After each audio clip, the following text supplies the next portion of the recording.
Hello, and welcome back to Felony Spectator. I am your host, Heather. On today's episode, we're discussing the murder of Botham Jean. I hope I'm saying that right. He was shot and killed by his neighbor, Amber Guyger.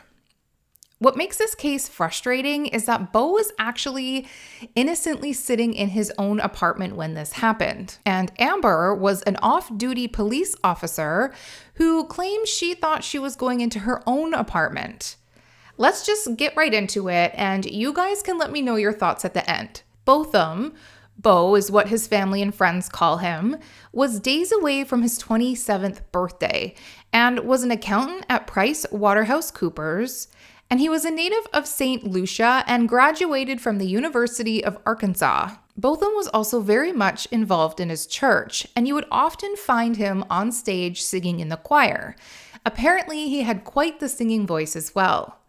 He had been living in the South Side Flats apartment in Dallas, Texas. On the night of September 6th, Bo would be in his apartment just like any other night. Tonight, he was sitting on his couch watching TV.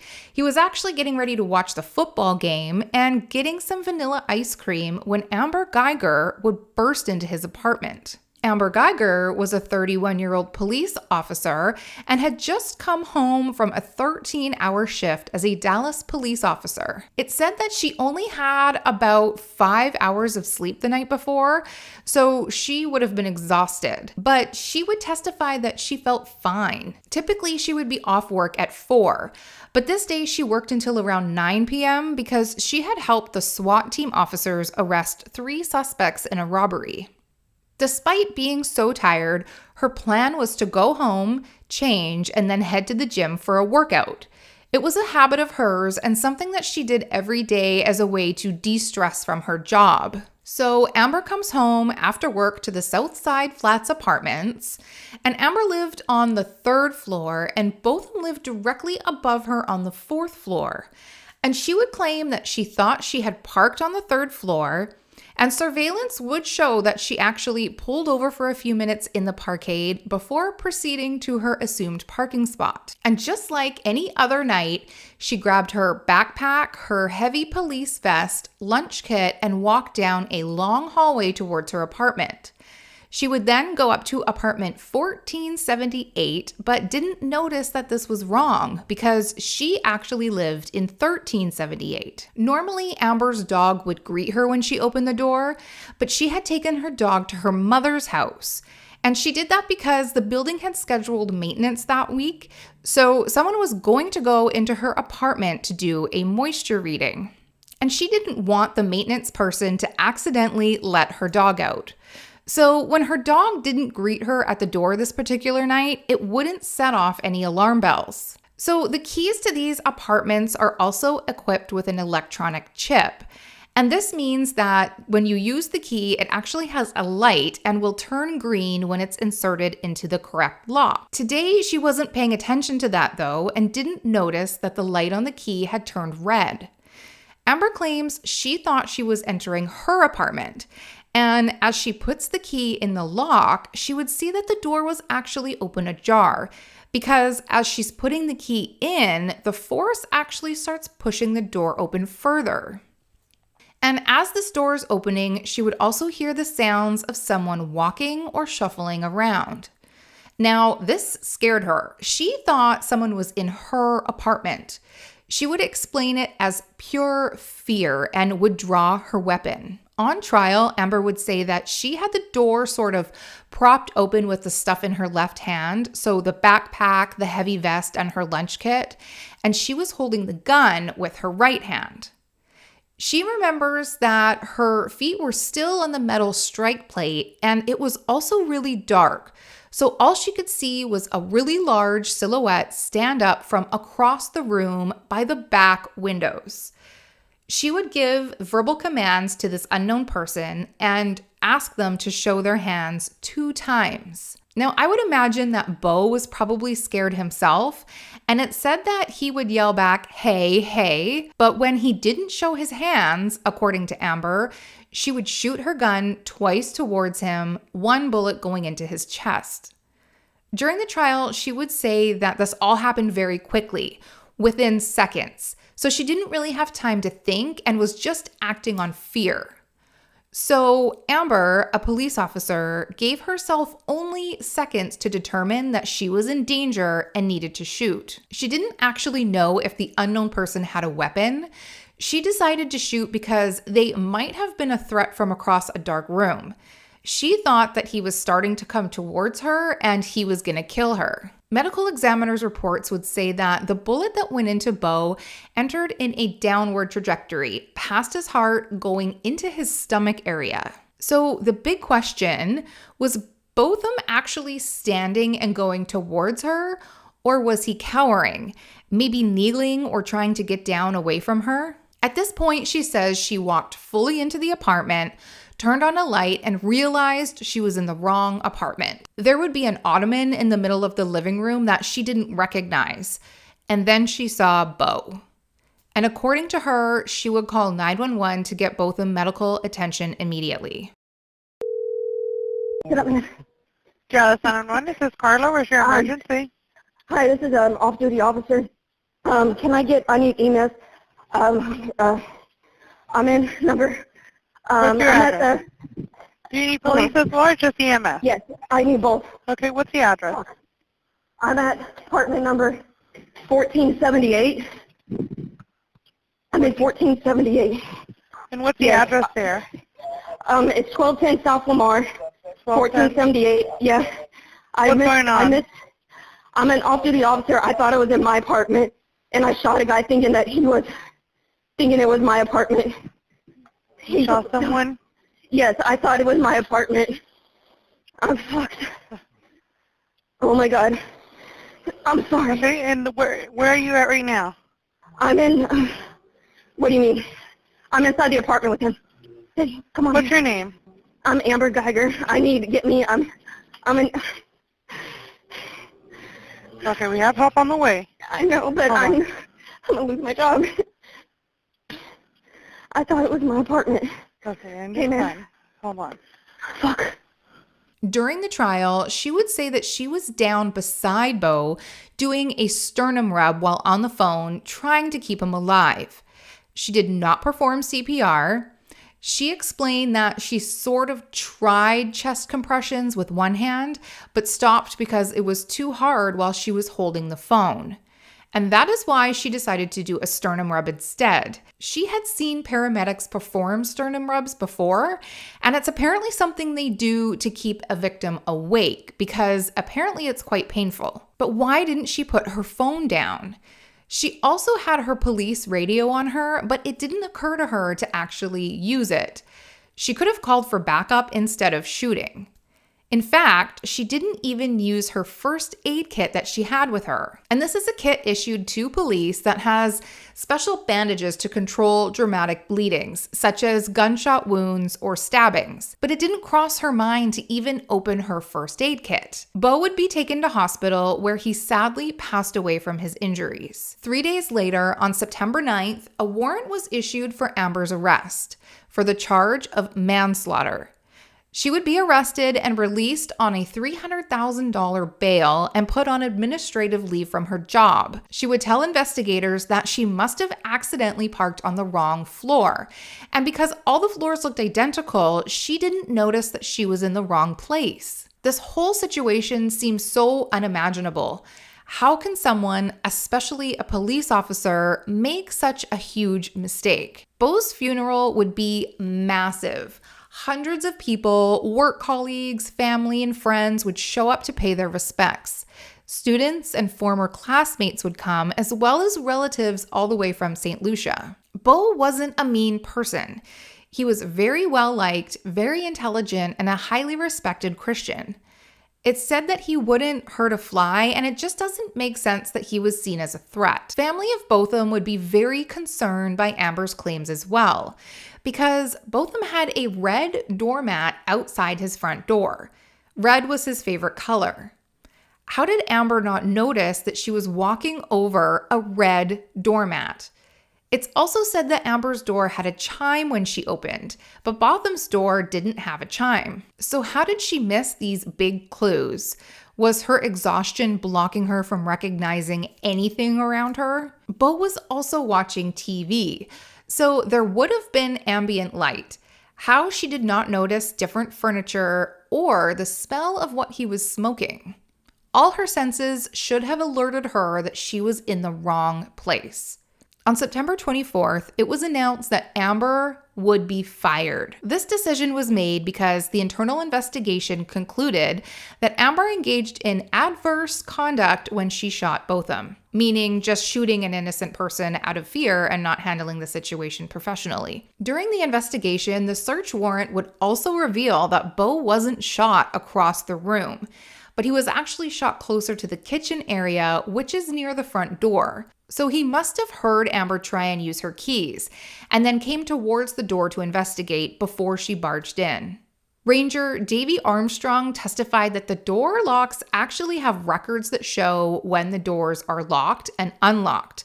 And the record would show that the apartment 1478 last lock event would be 934. So people would question if that meant Amber was putting her keys into a locked door. Now, this tragedy would be on the news, and a witness who was there didn't like what she was seeing on the TV.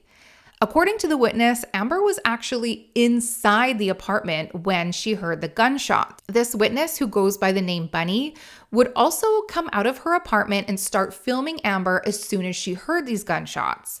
It would show Amber pacing in front of Bo's apartment, talking on the phone, seemingly distraught, but not beside Bo doing a sternum rub like she said she was doing. I did hear the actual shot, and that's what prompted me to go outside and actually start recording the video. I heard everything prior to. Some things I'm not at liberty to speak about, but I did hear the actual gunshots, and I heard a male's voice say, "Oh my God, why did you do that?" And then that's when I went outside. My video actually started about 60 seconds after the actual shooting took place. And what I notice in the video first is that the middle of the apartment is open. So there's somewhat of a courtyard in the middle of the building, and Bunny is clearly recording from the floor below Botham's apartment. And from what I can find, the apartment only had 4 floors. So wouldn't Amber realize as she's walking down this hallway that the floor is missing above her? Remember, her apartment was the 3rd floor. Bunny would upload her video to social media as well, just to prove what she saw. She really felt that what was reported on the news made the incident seem like a complete accident. But she didn't buy that. She said that the apartment doors automatically close and they're really, really heavy. So it's really unlikely that Bo's door would have been ajar. Amber even testified saying that the doors were really heavy and it was hard for her to hold her stuff and keep the door open at the same time. Bunny also felt like the phone call that she heard was more personal and not to 911. I mean, clearly she wasn't giving Bo first aid or attempting to save his life, which she is trained to do. So did Amber make a personal phone call first and then go back inside to call 911? I feel like maybe she called her coworker, Martin Riviera, for advice first, because somehow text messages disappeared that night from her phone as well. Bunny did give the video to the attorney's office, but she came under heavy scrutiny for putting it online. She actually got death threats and was harassed at her place of employment. She would eventually get fired because of all the attention that she was getting. There happened to be several other witnesses. 2 who say that they heard pounding on the door first, and both people said that they both heard shouting that sounded like let me in a very elevated tone, and then more pounding before they heard gunshots, which would make sense if the door was locked. A neighbor directly next to Bo thought that she heard a disturbance, then what she thought was 2 loud metallic sounds, and then a man and a woman yelling, and noises like running and slamming. She went to the peephole and she didn't see anything. So instead she put her ear up to the crack of the door and it was silent for about 10 seconds. And then she heard a female's voice call 911 from outside in the hallway. There is also another witness named Joshua Brown who lived across the hall from Botham. And during the trial, Joshua, the main witness, testified against Amber. He also admitted that when he first moved in, he went on the wrong floor. But the decorations, particularly a large vase on the third floor, was different, so he knew right away that he was in the wrong spot. On the evening of the shooting, he said he came home around the same time that Amber was walking into Beau's apartment. He would then hear voices of two people whose voices were elevated, but he never heard, "Put your hands up," or "Show me your hands." The gunshots he would hear right after hearing the loud voices. It would only be a few minutes before he would see Amber come outside of the apartment, talking on the phone, explaining what happened, and then she went inside. Sadly, just 10 days after he testified, he would be shot dead by an apparent robbery. People would wonder if this was a coincidence or maybe something more sinister. Now, if there's ever a retrial, the main key witness is now deceased. I would also like to point out that Amber lived just 2 blocks from the police station. So if she had called for backup, it would have been there very, very quickly. If she really was scared for her life, she easily could have retreated, took cover, and waited. During the trial, some things were brought up about Amber's character, and people would then question if this shooting maybe was actually about race. There was a text exchange with an officer named Martin Riviera, who she was having an affair with. And in this text exchange, it said that Riviera had said, quote, "Damn, I was at an area with 5 different black officers. Not racist, but damn," end quote. She would reply with, quote, "Not racist, but just have a different way of working and it shows," end quote. The context of this conversation wasn't further discussed, and it was actually downplayed. She did have a 16-minute phone conversation with him prior to the shooting and also found the time to text him sexual messages days after the incident. There was also a lot of text messages that took place after the incident to Officer Riviera that have all been deleted. Many, many messages. It's interesting that they both deleted the conversation and neither of them can remember what it was about. In another text exchange with a different individual, Amber would be discussing a dog, and this person said, quote, "Although she may be racist," referring to the dog, which is weird, and Amber replied with, quote, "It's okay. I'm the same. I hate everything and everyone but y'all," end quote. These texts are offensive. I don't know if it proves that she was actually killing Beau because she was racist, but had she walked into a white person's apartment, would the outcome have been the same? Amber was convicted of murder and sentenced to 10 years. It said that she wasn't charged with manslaughter, but murder because she didn't follow proper police protocol by not entering a scene with potential burglar inside and calling for backup. According to her training, it's protocol to retreat, seek cover, but she entered the apartment and shot with intent. Beau's brother Brant would publicly forgive Amber, saying that if she was truly sorry, then he would forgive her, because if she goes to God and asks him, he will forgive her too. And with that, he gave her a hug. Amber has appealed the sentence earlier this year, but the court date has yet to be finalized. Most of the documents are sealed, so I couldn't find much. Basically, her defense team is saying that there's insufficient evidence that supports the murder conviction and that she should be acquitted of that charge. They requested a new hearing with a lesser charge. Now, she's not denying killing Beau, but she claims that she did it in self-defense and she was scared for her life. I would also like to say that there is no evidence that she was in immediate danger. She didn't know if the person even had a weapon or if he was a threat at all. It all happened so fast that she really can't prove it was truly self-defense. I mean, she was in his apartment after all. He was probably the one who was scared, being defenseless. My thoughts? What the hell, Amber? Seriously. I personally can't think of any reasonable explanation as to why she would shoot Beau. So I guess that leaves me to believe that she did go onto the wrong floor by accident, even though I don't even know if I believe that. All the witnesses have a different version of events than what Amber's version is. I also can't help but hold Amber to a higher standard because she was a trained police officer. She's supposed to be able to handle all situations in a calm and controlled manner. She's also supposed to be aware of her surroundings, which she wasn't. That is, if she's even telling the truth.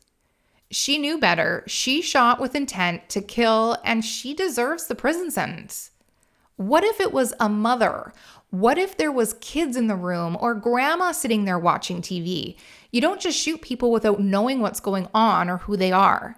And if she can't control her fear, she never should have been a police officer. I kind of hope her appeal gets rejected because, let's be honest, if Bo, a black man, shot Amber, a white woman, he would be in jail for a lot longer than 10 years, and quite possibly given the death sentence in Texas. So she should just serve her time and be thankful. That's it for today. I would love to know what you guys think. Did she actually go into the apartment to shoot Bo, or was this all an accident? Thanks again for joining me here at Felony Spectator, and I hope you guys liked today's episode. Please hit subscribe, and if you don't want to miss another episode, there's also the little bell you can press.